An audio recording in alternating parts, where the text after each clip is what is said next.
지난 시간에 저품을 한번 마쳤고요. 이제 교의품 공부를 하려고 하는데요. 교의품은 원불교 교리를 이렇게 전체적으로 개관했다 이렇게 보시면 될 것 같습니다. 그래서 신앙 수행 또는 그 밖에 원불교 사상을 전반적으로 소개하는 그런 굉장히 중요한 그 품이고요. 저는 아무튼 인류 종교사의 한 획을 긋는 대단히 의미 있는 내용이 들어가 있는데, 우리 원불교 교도님들은 늘 접하시는 거라 그냥 좋은 말씀이구나, 원래 그렇지, 그렇게 그냥 당연하게 생각하시는데, 사실은 이렇게 종교 사상이 이렇게 쭉 발전해 온 것들을 보고 이렇게 인류 역사를 볼 때 이 교의품에 담긴 대종사님의 종교관이나 신앙 수행관 이런 것들은 굉장히 유심히 그 의미를 좀 곱씹어 봐야 될 필요가 있는 내용들이다.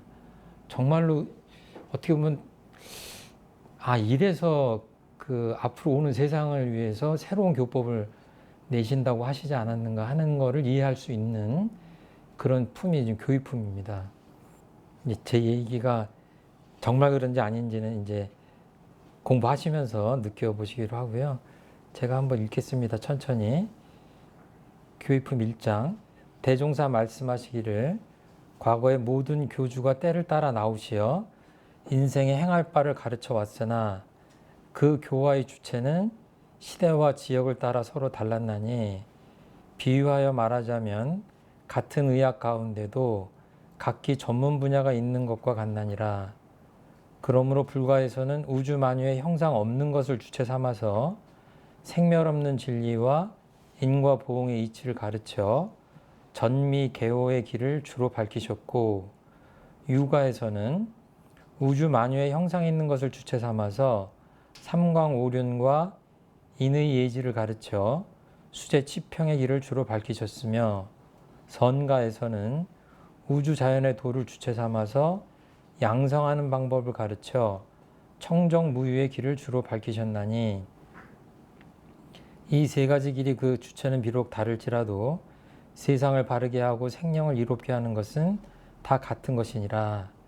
그러나 과거에는 유불선 3교가 각각 그 분야만의 교화를 주로 하여 왔지만은, 앞으로는 그 일부만 가지고는 널리 세상을 구원하지 못할 것이므로, 우리는 이 모든 교리를 통합하여 수양 연구 취사의 일원화와 또는 영육상전 이사병행 등 방법으로 모든 과정을 정하였나니, 누구든지 이대로 잘 공부한다면 다만 3교의 종지를 일관할 뿐 아니라 세계 모든 종교의 교리며 천하의 모든 법이 다 한마음에 돌아와서 능히 사통오달의 큰 도를 얻게 되리라. 부분적으로 어려운 한자말이 있어서 그렇지만 그런 것들을 빼고 전체적으로 느껴지는 이 메시지를 이렇게 접하면서 그 느껴지는 것들은 굉장히 시원하고 종교 간의 간격을 넘어서는 그런 메시지가 아닌가 하는 느낌들이 들죠. 좀 이렇게 단락별로 좀 살펴보겠습니다. 대종사님은 꼭 부처님들이나 성현님들께서 때를 따라 오신다고 그러셨어요. 때를 따라. 그러니까 우리들이 보기에는 그냥 자연적으로 그때 예수님은 나시고 그때 공자님은 그때 그냥 중국에 태어나시고 석가모니 부처님 인도에 태어나셨다 이렇게 생각하는데, 대종사님은 그렇게 보신 게 아니라 그냥 우연자연하게 오신 게 아니라 때를 따라 나오셨다고 하셨어요. 그거는 좀 적극적으로 표현하자면 그 시대와 상황에 맞는 메시지를 전하기 위해서 성현님들께서 그 시공간을 선택해서 왔다 이렇게 보실 수 있는 거예요. 왜냐하면 우리 범부 중생들은 그냥 태어나는 대로 태어나지만 그 생사를 자유하는 부처님들이나 성현님들은 그 시공간을 본인들이 선택할 수 있다라고 유추 해석할 수 있기 때문에, 교리적으로 그렇게 말씀을 하시기 때문에 그런 유추 해석이 가능하죠. 그러니까 그때에 꼭 필요해서 오시는 거예요. 예. 그렇게 보시는 거예요, 기본적으로. 그러니까 뭐예요? 그 교화의 주체가 주된 내용, 그 시대와 지역을 따라 서로 달랐나니, 그러니까 만약에 지금 대종사님께서 오셔가지고 새로운 종교를 펴시면서 3000년 전에 서가모니 부처님이 하셨던 이야기를 똑같이 하신다. 또는 공자님이 하셨던 이야기를 똑같이 하신다. 그 의미가 없죠. 오실 이유가 없는 거죠.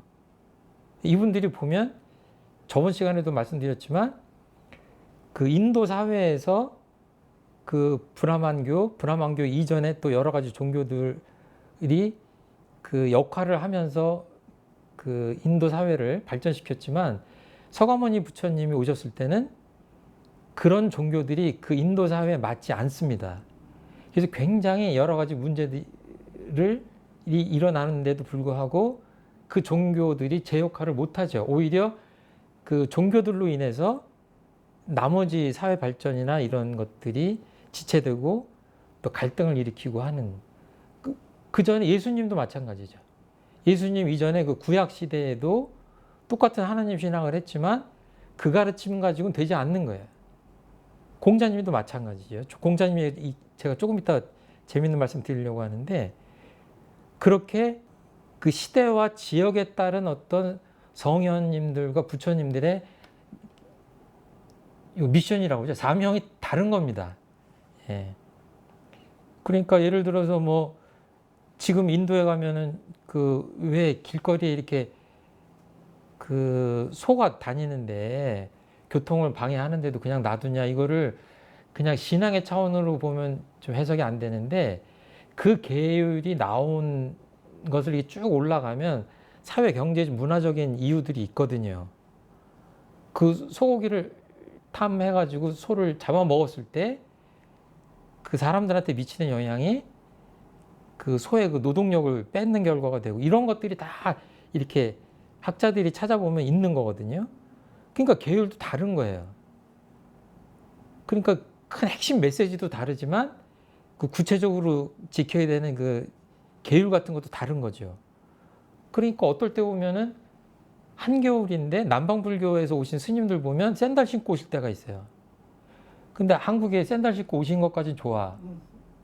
며칠 가겠어요. 털신 신어야 돼요. 그 시대와 지역에 맞는 메시지가 있는 거고 계율도 그게 다 이유가 있는 것이다. 특히 계율 같은 것들은 그 지역 따라 시대 따라 많이 다르죠. 이거를 비유하시기를 의학 가운데 각기 전문 분야가 있는 것과 같다 이렇게 하셨어요. 그러니까 어떤 사람이 아파요.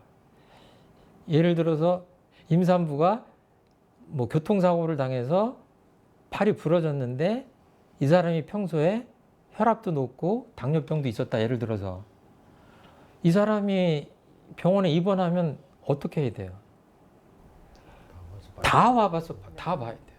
산부인과서부터 뭐 수술하려면 마취과 선생님도 오셔야 되고 내과, 외과 뭐 온갖, 그러니까 이거를 잘못 알아가지고 이 사람은 그냥 외상 환자니까 그 외과 선생님만 오시면 된다?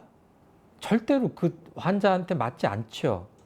그러니까 우리 삶이라는 게 이렇게 있다면 우리 삶에 여러 가지 국면에서 여러 가지 문제들이 있잖아요. 이런 것들을 풀려면 그 과제를 풀려면 어떻게 해야 돼요? 모든 종교의 특장점이 있는 거죠.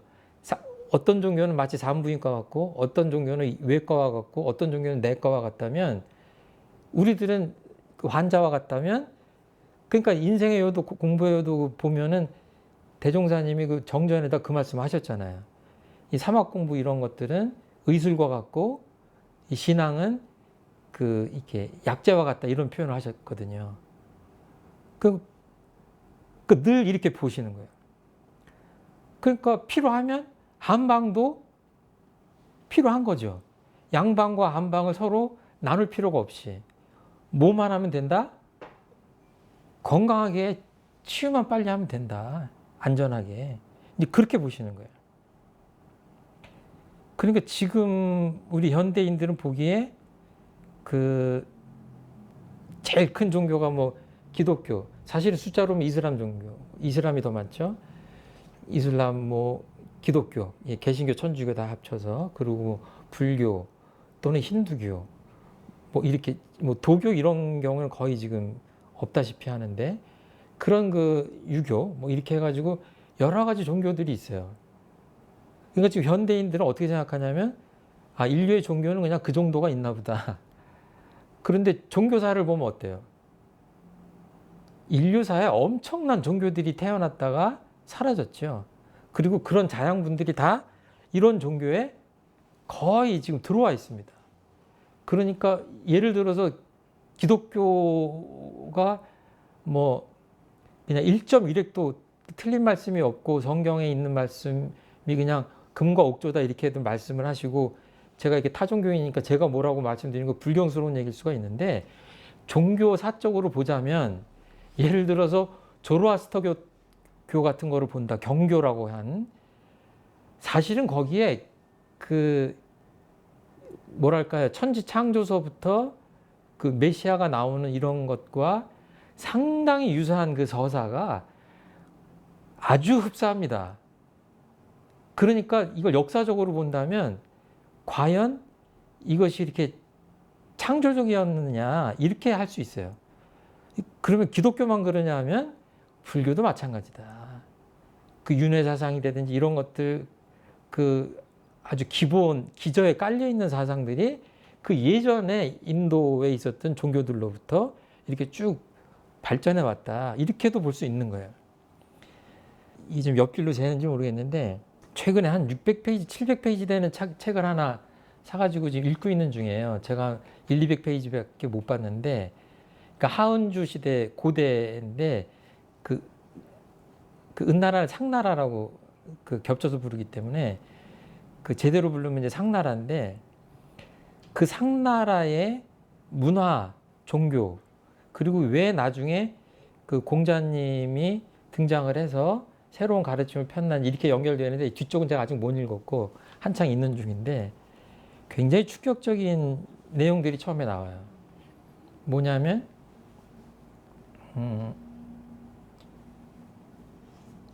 그 식인 문화, 사람이 사람을 죽여서 사람을 이렇게 그 말하기 좀 그렇네요. 사람을 섭취하는 그런 문화가 상당히 성행해 있어요. 그러니까 이 책에 처음에 보면 다 그 시대의 그 발굴 유적들을 분석하는 얘기가 나와요. 근데 고고학자들이 이미 다 밝혀냈어요. 아, 어떤 경우에는 이게 사람 목이 없고, 또는 뭐 사지가 절단돼 있고 막 아주 끔찍한 것들이 있는데, 그런 것들이 뭐 한두 구가 아니라 하나의 갱 안에서 막 수십 구, 수백 구가 나오는, 그 갱이 수도 없이 많은 거예요. 그러니까 벌써 수천 년 전에, BC 1600년 전이니까 지금 3000년, 4000년 전 얘기인데, 그거를 다 발굴해서 그 시대상을 지금 읽어내는 거예요. 근데 보니까 그때는 주로 종교 의례를 할 때 사람을 바치는 거예요. 그러니까 희생이라는 단어는 굉장히 좋지 않습니다. 지금도 무속에서 뭐 돼지나 소를 바치지만, 조금 전에는 살아있는 걸 바쳤고, 사실은 더 거슬러 올라가면 사람 대신인 거예요. 그 동물들이. 이 고대 사회로 가면 다 사람을 바치는 겁니다. 그러니까 그 상나라 때의 건물들을 보면 그 주춧돌이 있고 기둥 밑에 다 사람들이 깔려 있어요. 왜냐하면 집이 무너진다고 생각을 해서 그 안전을 기원하는 뜻으로 사람을 생매장하고 막 이렇게 한 거예요. 그리고 종교적인 의식을 할 때 막 살아있는 사람들을, 그러니까 자축인묘 진사오미 이렇게 해가지고 얘기할 때, 이게 그 묘라고 하는데 토끼묘자라고 하는데, 이걸 상형문자로 갑골문자를 해석하는 분들은 어떻게 생각하냐면, 이게 이때부터 있었던 거예요. 고대 때부터. 이 가운데 모양이 이게 칼 모양인 거예요. 사람을 반으로 나누는 겁니다. 굉장히 끔찍한 글자예요. 저도 그냥 자축인묘 그러면서 이게 12지 중에 하나인가 보다 이랬더니, 이 글자가 제사를 지낼 때 사람을 이렇게 반으로 절단내 가지고 하는 거예요.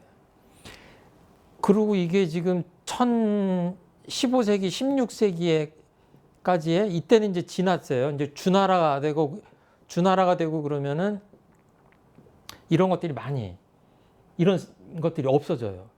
그러니까 공자님이 새로운 예법을 내고 하는 데는 다 어떤 뜻이 있었다. 굉장히 끔찍한 시대를 살았던 거예요. 전쟁 나거나 그러면 당연히 잡아다가 그 전리품으로 바치기도 하고 또 막 축제를 벌이면서 사람이 사람을 잡아먹기도 하고. 이게 이 더 끔찍한 게 어디까지 또 됐냐면 이 멕시코 쪽을 아즈텍 문명이라고 그러잖아요. 이때는 불과 수백 년 전까지 그랬습니다. 이때는 여기보다 훨씬 더 광범위하게 그 뭔가 그냥 축제를 벌이듯이 즐기듯이 그렇게 사람 사냥도 하고 제사도 하고 그랬어요. 그러면 구약에도 이게 나오죠. 자기 아들을 그 번제물로 바치는, 이 희생물로 바치는 이런 것들이 구약에도 나오잖아요. 이렇게 광범위하진 않았지만 이거 굉장히 오래된 종교적인 중요한 의식이 뭐예요? 굉장히 잔인한 것하고 이렇게 맥이 다 있다 이거예요. 그러면 이게 역사를 보자면 몇천 년 됐지만 아즈텍 이런 데로 보면은 불과 몇백 년인 거예요. 이렇게 본다면 이 시대와 지역을 따라서 아까 이런 표현들이 나오는 것이 좀 감이 잡히실 것 같고, 종교는 사실은 진화하는 겁니다. 지금 불교, 기독교, 이슬람이 다 진화한 거예요. 진리는 고정불변합니다. 그런데 수천 년 동안 미개한 고대 사회를 살 때는 어땠어요? 그 알 수 없는, 이 사람들도 뭔가 구하는 게 있었을 거 아니에요. 이렇게 바치면서 뭔가 건물이 무너지지 않길 바라고, 전쟁에서 이기길 바라고, 뭐 농사가 잘 되길 바라고, 고기가 많이 잡히기를 바라면서 이런 희생 의식을 치렀을 거 아니에요? 지금은 이걸 왜 안 해요? 원불교에서는 무슨 제사 지낼 때 음식도 안 바칩니다. 왜 그래요? 그만큼 깨어난 거예요. 인과관계가 없는 거예요. 인과관계가. 에? 그 원인 결과가, 이 과자가 왜 거꾸로, 인과관계가 없는 거예요. 원인과 그 원불교의 신앙의 제일 원리는 뭐예요? 인과이치를 신앙하는 거잖아요. 이분들도 인과이치를 갈구한 거예요. 보이지 않는 어떤 뭐가 있어서 거기다가 뭐 이렇게 하면, 우리가 가장 소중하게 생각하는 생명을 바치면 뭔가 우리한테 좋은 걸 주지 않을까라는 생각을 했겠죠. 근데 시대가 지나면서 이런 것들이 다 없어진 이유는 뭐예요? 별 의미가 없다 이거예요. 이렇게 본다면 종교가 계속 발전하는 거죠. 인지가 깨어남에 따라 발달하는 겁니다. 그러니까 초등학생한테 가르치는 게 다르고 대학생한테 가르치는 교수법이 다르고 다르잖아요. 그렇죠? 예, 그런 것과 같다. 얼마 전에 있었던 일인데, 어느 나라 사람이 이렇게 미신 같은 걸 믿어가지고 이렇게 동전을 이렇게 어디다 던지면 안전하다고 생각하고 비행기를 타면서 어때요? 동전을 그 엔진 그 흡입기 쪽에다가 동전을 넣은 거예요. 그 승무원들이 보고 깜짝 놀랐겠죠. 그 날아가는 새만 잘못해서 들어가도 그 제트기가 망가지잖아요. 사고가 나잖아요. 그 사람은 뭐예요? 자기 안전하라고 던진 거예요. 근데 뭐예요? 전혀 다르잖아요. 그거 정말 그냥 놔뒀으면은 어떤 일이 벌어질 수. 그러니까 종교라는 것이 이런 거다. 이 고정불변에 있지 않고 진리를 얼마나 깨닫느냐의 문제지, 인간들의 그 수천 년 동안의 역사를 보면 굉장히 미개했고 종교도 끔찍했고, 중세시대 때 같은 데는 어때요? 정말 종교의 이름으로 엄청난 살육을 하고 엄청난 마녀 사냥을 하고 하지 않습니까? 이런 것들은 뭐 역사가 다 증명하는 거기 때문에. 그래서 제가 이런 말씀을 드리는 거는 예수님 시대에는 부처님이 계셨다는 걸 몰랐을 거고 몰랐을 확률이 높습니다. 그렇지 않다는 사람도 있어요. 그 교류가 있었을 것이고 불교적 수행을 했을 거라고 주장하는 학자들까지 있어요. 30대 때까지 그 공백기로 있기 때문에 10몇 년 동안 도대체 예수님이 뭘 하셨냐. 가만히 보면 부처님의 법문과 그 신약의 말씀이 상당히 부합하는 점이 많다라고 어떤 학자들은 주장하는 사람도 있어요. 그런데 아무튼 그때 그 교통이 발달하고 하지 않았기 때문에 몰랐다고 한다면 시대도 떨어져 있었고 공자님, 예수님, 부처님 이런 분들은 그 태어난 시대들도 많이 이렇게 지역과 떨어져 있잖아요. 근데 지금 여기서 대종사님 뭐라 그러냐면 유불선, 기독교 얘기는 안 하지만 포함됐다고 보셔야 돼요. 이 종교들을 다 망라해서 얘기하세요. 왜 그래요? 대종사님 입장에서는 수천 년 전에 그분들의 가르침이나 이런 것들을 다 알고 하시는 거예요. 그러니까 굉장히 원흉회통하고 종교 간의 통합 활용하자고 하는 메시지가 가능한 거죠. 옛날 정현님들은 하고 싶어도 할 수가 없었다. 그 섹터에 갇혀 계셨기 때문에. 그러니까 우리 시대에는 이런 교법이 나올 만하다. 나와야 마땅하다. 어떻게 보면 언제까지 이렇게 종교의 벽을 그대로 놔둘 것이냐 이렇게 생각할 필요가 있는 것 같아요. 그래서 이제 불가에서는 우주 만유의 형상 없는 것 또는 유가에서는 형상 있는 것, 도가에서는 자연의 도, 무위자연 이렇게 했는데 우리 공부하시면서 계속 나오는 얘기지만 상식적으로 하시면은 이제 불교, 불가, 유가, 선가 이러면은 여기는 이제 부처님, 공자님, 여기는 이제 노자나 장자 이렇게 보시면 되는데 형상 없는 것을 주로 얘기해요. 그러니까 주로 불교에서는 없다. 계속 없다를 얘기를 합니다. 유교에서는 어때요? 너무 불교가 없는 것에 치우쳐 있다. 그래서 수신제가 치국평천하면서 뭔가를 자꾸 세우려고 그래요. 있는 어떤 룰을 만들죠. 성가에서는 결국은 다 자연 따라 살자고 하는 거 아니냐 하면서 무위자연의 도를 얘기해요. 요걸 이제 다른 식으로 얘기하면 이제 견성. 주로 견성 중심, 깨달음. 여기는 어때요? 솔성. 성품을 거느리는 거예요. 어떻게 해야 잘 예의 바르고 바르게 사느냐 이제 이런 거예요. 여기서는 어떻게 하면 원래 성품을 그대로 온전하게 내가 보존하고 지키고 더 확충하고 할 것이냐 하는 양성이에요. 성품 성자라고 보시면 돼요. 이건 깨달음, 거느린다. 이제 이거는 기른다. 이렇게. 그럼 이게 불교나 원불교의 공부로 따지면 어떻게 돼요? 이거는 사리연구, 지혜로 연결되는 거예요. 지혜. 불교는 어떻게 해서든지 이 실상을 깨닫는 것을 강조를 합니다. 모든 고통과 모든 업이나 이런 것들이 어디서 오냐? 모르기 때문에 온다 이렇게 생각해요. 그 육아는 얘기하자면 개였죠. 개. 지켜야 될 게 있다. 삼강오륜 이런 건 뭐 특별히 배우지 않아도 우리가 그냥 한국 사람들은 아주 몸에 배어 있지 않습니까? 이 선가 여기는 이제 굳이 얘기하자면 정이죠. 원래 타고난 그 자체를 그냥 온전하게 지키고 있는 것이 중요하다. 그리고 특별히 이런 거 필요 없이 그냥 자연의 섭리대로 살면 된다. 이 큰 흐름이에요. 이 큰 흐름을 벗어나는 종교는 없습니다. 이 어디에 액센트를 찍느냐의 문제지. 이 세 가지예요. 그 지금 대종사님 뭘 하자고 하세요? 이거를 통합해서 활용하자고 하시는 거예요. 이 세 가지 축이니까. 그러니까 교육적으로 보면 어때요? 이 세 가지가 다 연결되죠.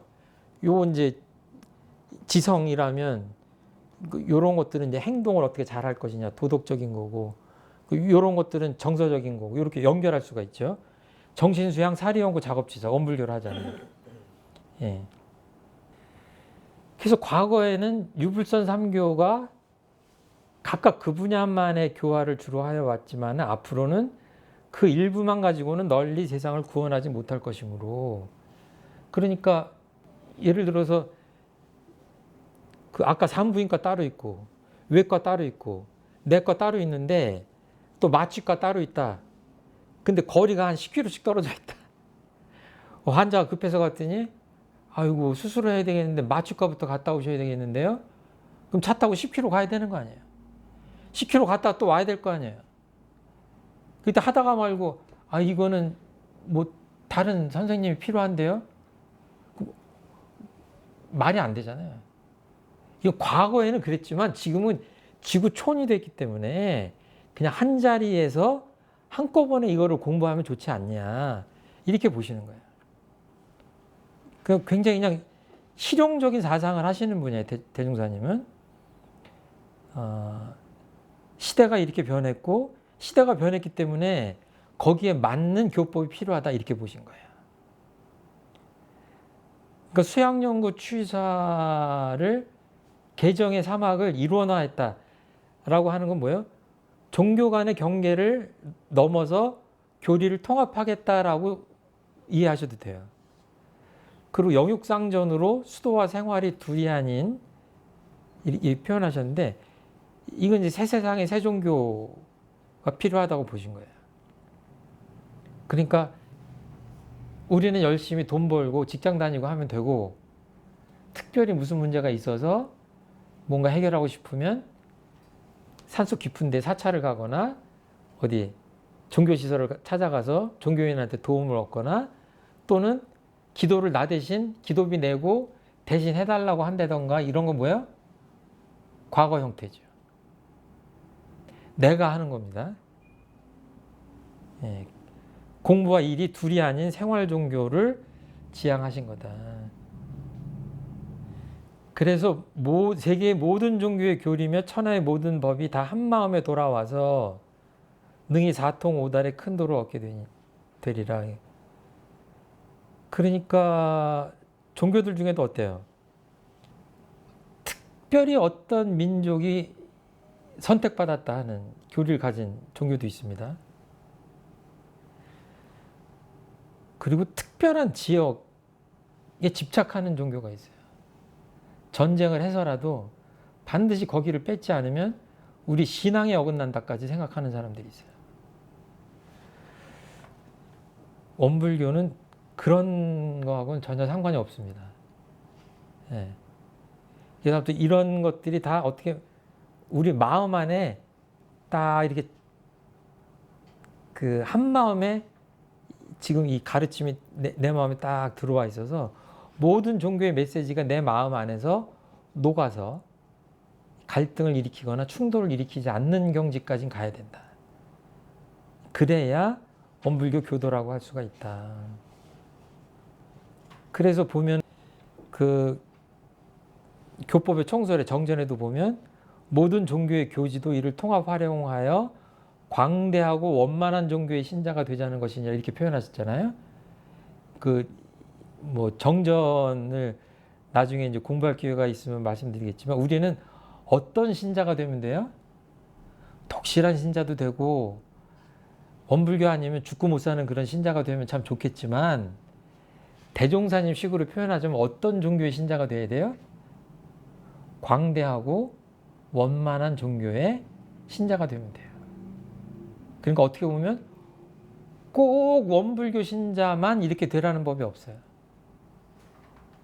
어떤 종교를 진리적 종교라면 믿든지 이렇게 열려있는 자세로 그 종교를 심층적으로 제대로 믿어서 그 종교의 심통제자만 된다면 누구든지 광대하고 원만한 종교의 신자가 되는 거죠. 만약에 이렇게 되지 않는다고 그러면 어때요?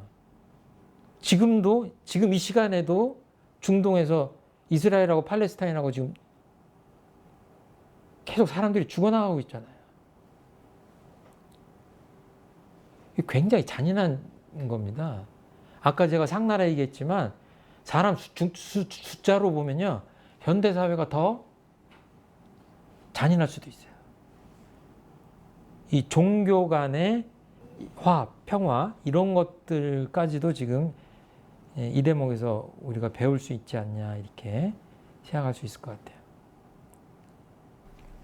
어떻게 마음속에 타 종교에 대해서 정말로 이렇게 장벽이 없으세요?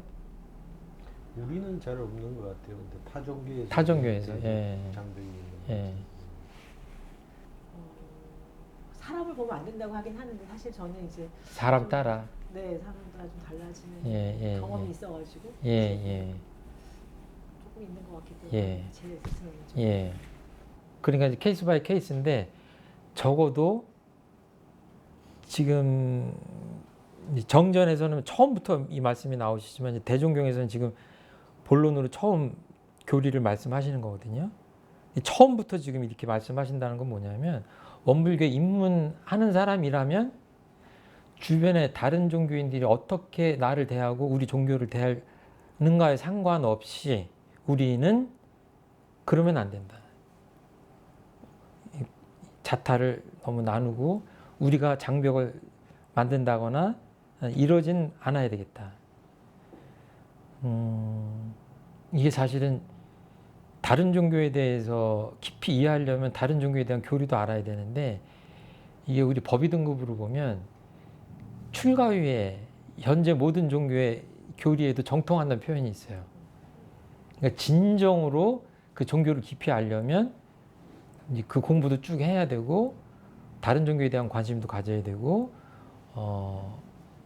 출가위 정도 올라가려고 하면 그런 것들을 반드시 다른 종교에 대한 아주 심층적인 이해도 해야 된다 이렇게 보셔야 될 것 같아요.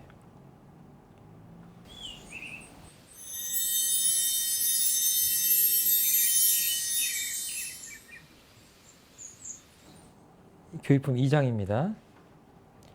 한 제자 여쭙기를 어떠한 것을 큰 도라 이르나이까 대종사 말씀하시기를 천하 사람이 다 행할 수 있는 것은 천하의 큰 도요 적은 수만 행할 수 있는 것은 작은 도라 이르나니 그러므로 우리의 이론 종지와 사은사요 삼학팔조는 온 천하 사람이 다 알아야 하고 다 실행할 수 있으므로 천하의 큰 도가 되나니라. 교육품 1장에서 큰 도라고 하는 표현이 나왔어요. 그러니까 제자분이 어때요? 바로 여쭤보는 거예요. 뭐가 큰 도입니까? 라고. 그러니까 서가모니 부처님도 그렇고 모든 성현님들의 그 경전이 어떤 거냐면 주로 문답이에요. 제자분들이 묻는 거예요. 그 제자분들도 질문을 잘하니까 그 대답이 또 우리한테 필요한 대답이 나오는 거잖아요. 지금도 보면은 이 질문이 참 시의적절하죠. 그럼 도대체 뭐가 큰 도냐? 그러니까 서품, 교의품, 수행품, 인도품 이렇게 네 번째인 것 같아요. 인도품이 있어요. 인도품.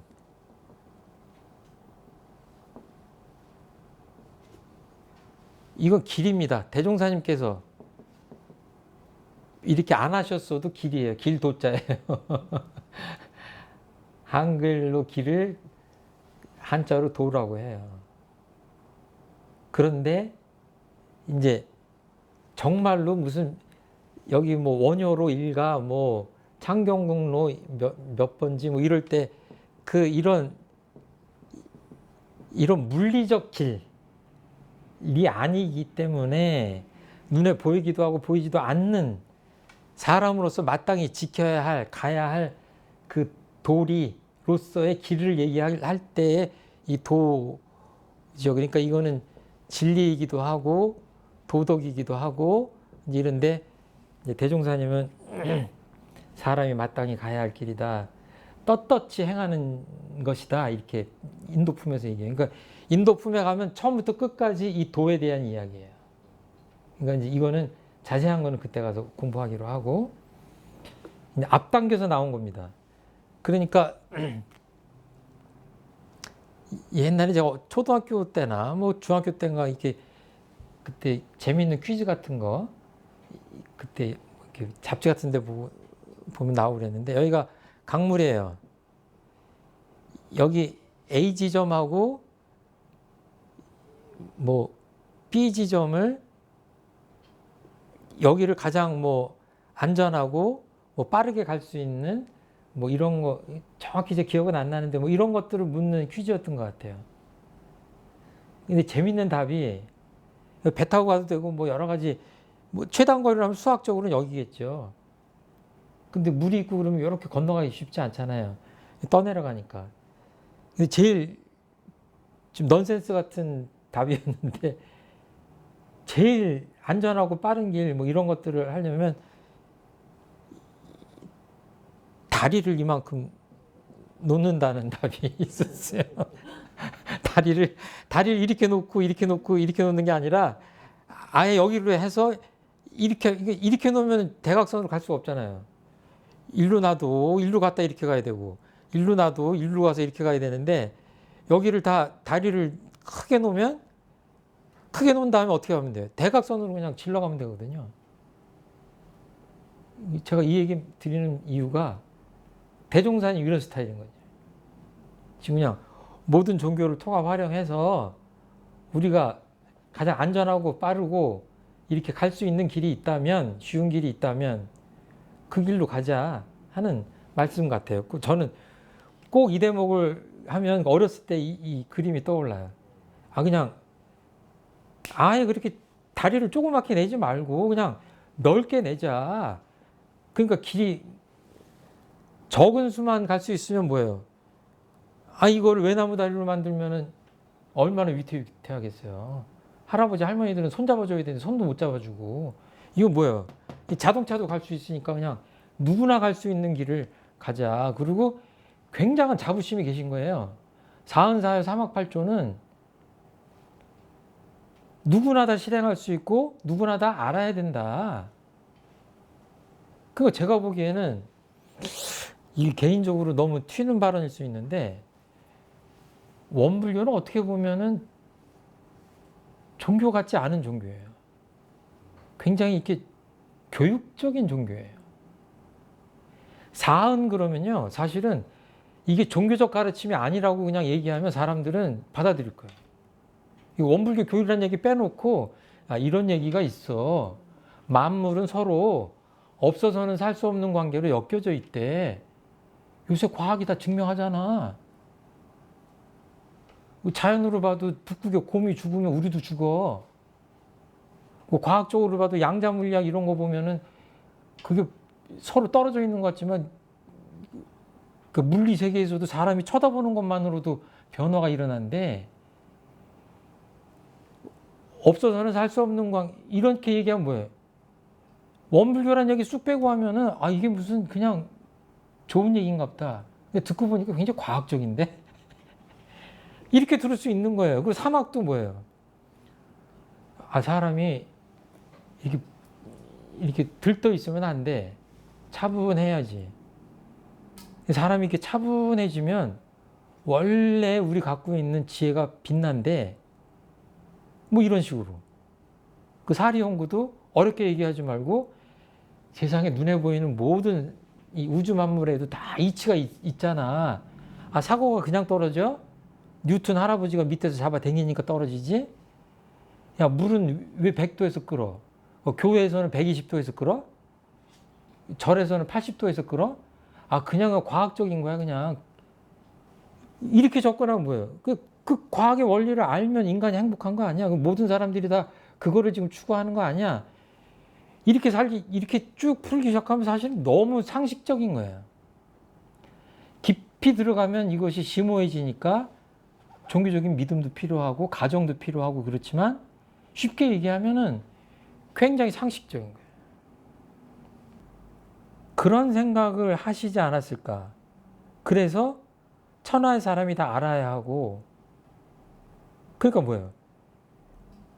마음 공부 같은 거를 제가 설명할 때 제가 대전에서 프로그램 하고 그러면 가끔 가다가 천주교 신자도 오고 기독교 신자도 왔었어요.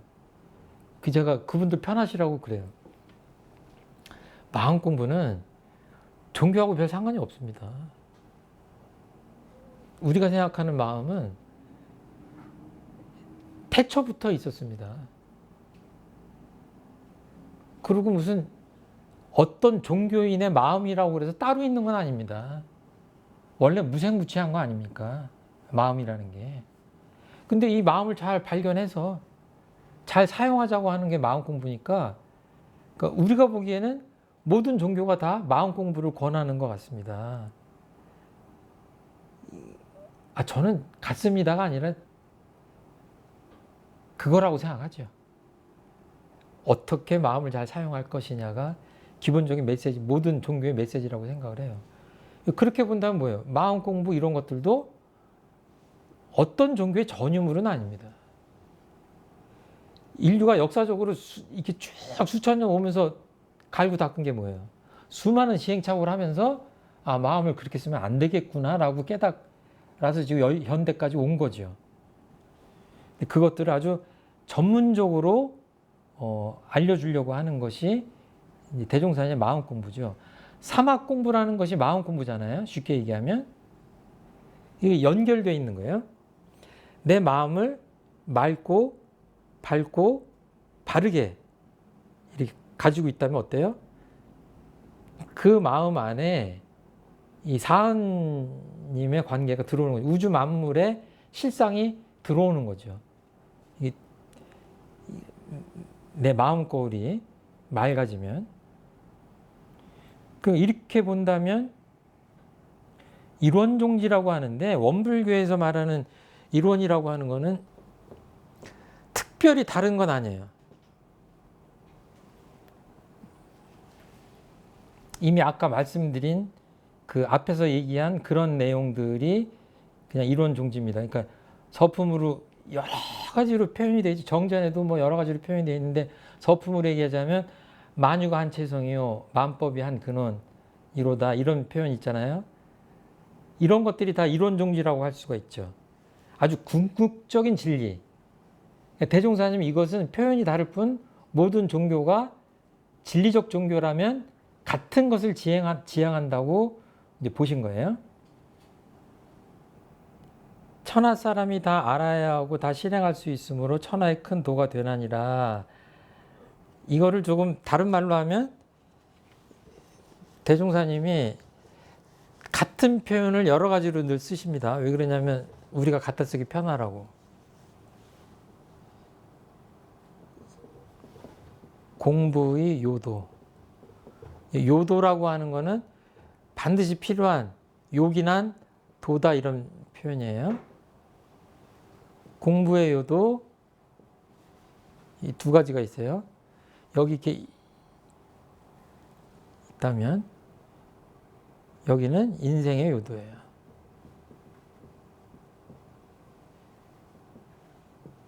이거를, 그러니까 대종사님 보기에는 사람들이 꼭 공부를 해야 되는데 빼놓지 말고 누구나 가야 이렇게 권하고 싶은, 누구에게나 권하고 싶은, 방금 그 표현이잖아요. 온 천하 사람이 다 알아야 하고 다 실행할 수 있다 이거예요.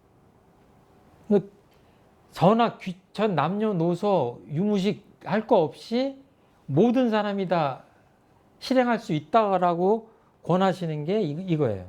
그러면 이 공부를 해서 마음 공부를 하면 뭐가 보이냐면 어떻게 인생을 살아야 되느냐 하는 인생길이 보이는 거예요.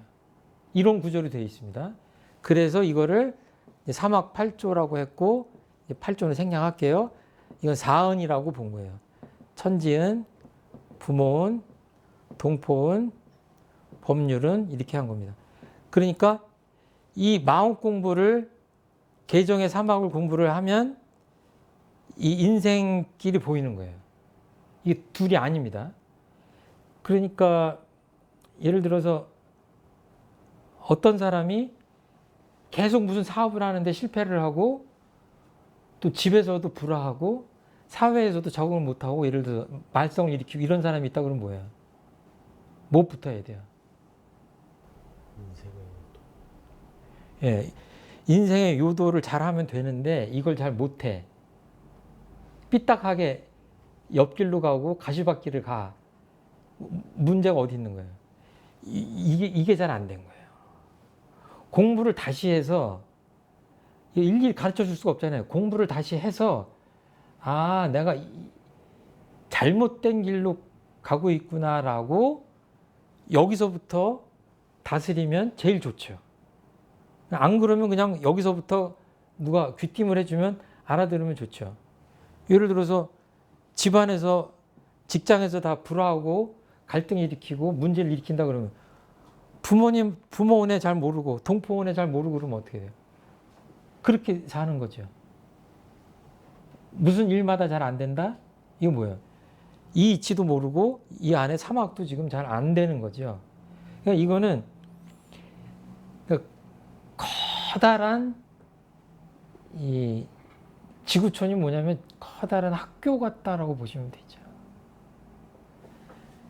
그리고 이 뒤에 이 다음 대목에 나오지만 이 이론의 종지라는 건 뭐냐면 우리가 생각하는 궁극적 진리는 이 우주의 진리입니다. 그냥 쉽게 얘기하면 뒤에도 나옵니다. 이 우주의 진리예요. 그러니까 대한민국에서 사는 어떤 사람이 부모한테 어떻게 하면 부모님의 사랑을 받아요. 저 이슬람 국가에 가서는 그 방법이 다를까요? 따지고 보면 똑같아요. 사랑받는 법이 똑같다고. 저 예루살렘에 사는 사람이 사랑받는 법하고 불교 신자, 원불교 신자가 사랑받는 법하고 다르냐고요. 같아요. 요새는 뭐 과학이 발달해가지고 그 우주선만 쏘는 게 아니라 탄도미사일이 쏴서 문제인데 탄도미사일이 중력을 벗어나서 우주를 갔다가 오는 이치하고 그게 뭐 우주선이 가는 것하고 뭐 대포가 왔다 갔다 하는 거하고 한국에 있는 원리가 다르고 미국에 있는 원리가 다르고 북한에 있는 원리가 다릅니까? 같잖아요. 그러니까 이론의 종지를 여러 가지로 표현할 수가 있는데 그냥 한마디로 퉁쳐서 얘기하면 이 우주에 가득 차 있는 그러니까 정산종산인 표현 신령스러운 그 이치다 이렇게 표현하셨어요. 그런 물리 법칙들은 눈으로 봐서 과학자들이 알지만 또 나머지 미묘한 것들은 뭐예요? 그런 건 좀 눈에 잘 안 보여서 그렇지만 결국 그것도 언젠가는 밝혀지는 것이다. 사람 간에 이렇게 미묘하게 감정이 오고 가고 하는 것들도 뭐예요? 다 원인과 결과가 있잖아요. 그냥 그런 모든 것들이 다 우주의 진리라고 할 수 있잖아요. 그러니까 그 우주의 진리를 그대로 깨달아서 뭐예요? 우리 인생에다가 이렇게 적용해서 쓰자라고 하는 그런 가르침인 거죠. 그러니까 뭐예요? 대종사님은 이 너무 뻔한 진리를 깨닫고 보니까 이거는 정말 누구든지 알아야 되겠다. 그래서 여태까지 수많은 그 종교에서 많은 가르침을 폈지만 대종사님 스타일로 이 시대에 맞게 미래 세대에 맞게 하신 게 뭐냐면 사막팔조고 사은사회예요. 그렇게 보시면 될 것 같아요. 그러니까 원불교 사은신앙을 누구한테 알려주기 힘들면 그냥 감사 생활을 잘하면 복 받고 잘 삽니다. 이래도 돼요. 그러면 이거는 뭐 흑인이나 백인이나 황인종이나 남녀노소나 유무식 또는 어떤 종교를 갖고 있던 사람이든지 만사에 순복음교회 목사님 맨날 하는 얘기가 그냥 범사에 감사하자고 기독교 신앙 하나로 묶으면은 범사에 감사하자는 얘기 아니에요. 원불교는 뭐예요? 처처불상 사사불공하자는 얘기 아니에요. 그 모든 일에 사원님한테 감사하자는 얘기 아니에요. 그 범사라고 하는 것들이 우리로 얘기하면 좀 달라질 뿐이 같은 거죠. 그러니까 좀 어렵게 얘기할 때 어렵게 얘기하죠. 쉽게 얘기하면 그냥 감사 생활하는 거다. 이렇게 얘기하면 통할 것 같아요. 그러니까 여기 계신 분들은 내가 가는 길이 신앙길이나 수행길이 늘 이렇게 명확하십니까? 아직은 모르죠, 뭐도. 이제 공부하는 현실이. 예, 예, 예. 이게 24시간 할 때 내가 지금 어떻게 하는 게 마음 공부하는 거고 어떻게 하는 게 이 지금 인생길을 가는 건가가 아주 구체적이어야 돼요. 그러니까 직장 다 다니시고 다 그 아주 명확한 길을 가고는 계시지만 아주 디테일하게 내가 이 시간에 어떤 행동을 하고 뭔가 보고 뭐 이럴 때 24시간 심신작용을 할 때마다 아주 디테일하게 내 심신작용을 이거는 내가 공부하는 사람으로서 이건 더 하면 안 되겠다. 또는 과거와 다른 방식으로 해야 되겠다.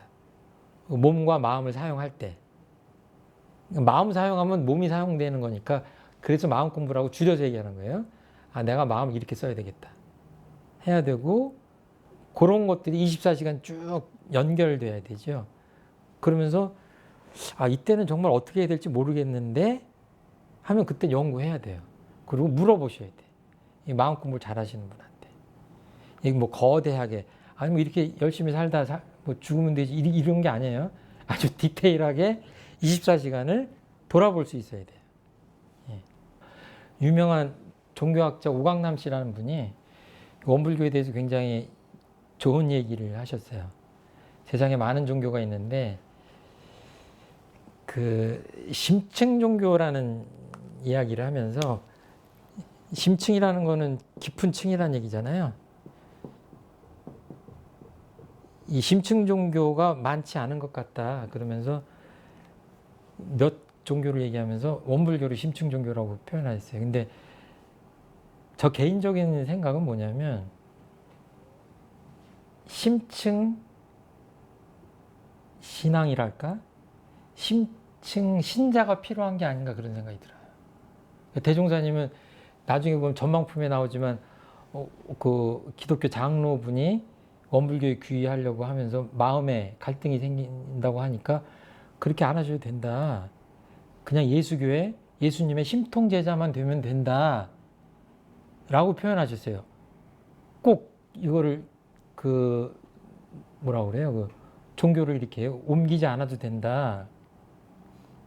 이건 뭐냐면 그 심통제라는 건 마음의 심자인데 이건 이제 깊을 심자고 통하는 것 같아요. 예수님의 가르침이나 부처님의 가르침, 공자님의 가르침이 심층적이지 않으신 게 아니라 대단히 심층적이죠. 그러니까 대종사님께서 유불선 3교를 얘기를 하셨는데 얼마나 깊이 그 종교를 신앙하는 사람들이 깊이 심층적으로 깨닫고 신앙하느냐, 그 본질에 다가가느냐 하는 것들이 더 중요한 게 아닌가. 그래야 그게 이렇게 여기 유불선 다른 기독교 이렇게 진리적 종교가 있다면 이 심층으로 들어가야 심통제자가 돼야 예수님이라는 사람 그 성현을 통해서 깊은 본질의 진리 세계까지 들어가 석가모니 부처님을 통해서 공자님을 통해서 대종사님을 통해서 들어가야 이 하나인 자리로 들어갈 수 있지 않느냐. 그러니까 원불교인들은 어때요? 대종사님의 가르침을 깊이 깨닫는 노력을 해서 들어가면 오히려 그 다음에 아, 이 같은 형제구나.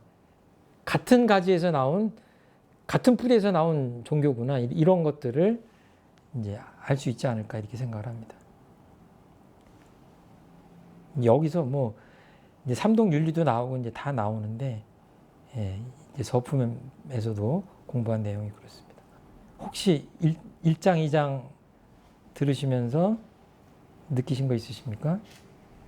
이렇게 심통 제자가 되기에는 좀 너무 이렇게 먼 것 같고요. 가깝게 예. 이제 주위에 있는 원만한 생활을 하고 싶은데 예. 거기에 이제 결국 아는 만큼 보이는 거기 예. 때문에 이제 알면 이게 좀 뭐 보여야지 요건 교전에 어디 있었던 건데 하면 이제 그거 훈련을 이렇게 하는 그런 수준이지 아직 심통 제자가 하려면 아직 갈 길이 먼 것 같고요. 예, 그러니까 뭐 다이빙을 하면 이렇게 결국은 표면서부터 들어갈 수밖에 없잖아요. 근데 바닥까지 가면 더 들어갈 데는 없거든요. 이왕 우리가 다이빙을 해서 들어간다면 이왕이면 바닥까지 들어가고 나면 좋지 않을까 하는 거죠. 그러니까 뭐 처음부터 이렇게 쭉 들어가는 거죠. 예. 근데 뭐 심층은 딴 데 있는 건 아니고 그냥 여기 있는 거니까 늘 내 마음만 깊이 봐도 사실 심층 종교의 신자라고 할 수가 있을 것 같아요. 늘 내 마음을 보는 거죠, 깊이. 예. 첫째 시간 여기까지 마칠까요? 네. 예. 감사합니다.